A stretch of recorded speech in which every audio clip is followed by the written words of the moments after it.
Danas pravimo mekane i ukusne kiflice koje možete puniti po želji ili ostavite prazne kao što sam ja to uradila.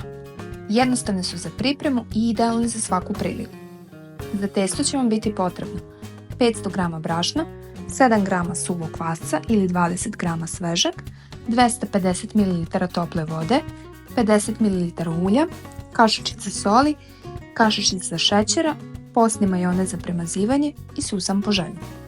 U činiju pomešajte kvasac sa šećerom i toplom vodom.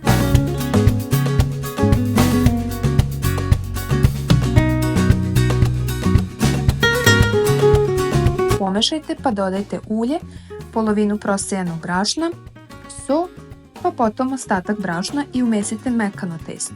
Ako se testo lepi, slobodno dodajte još brašna.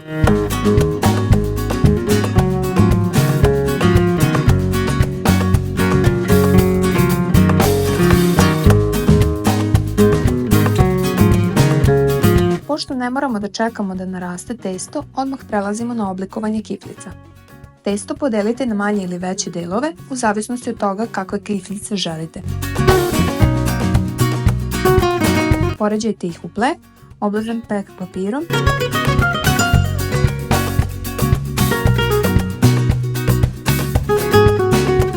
i premažite posnim majonezom. Pospite susamom po želji. Pecite u prethodno zagrajanoj rernji na 180 stepeni dok ne dobiju lepu zlatnu boju. Kiflice su gotove.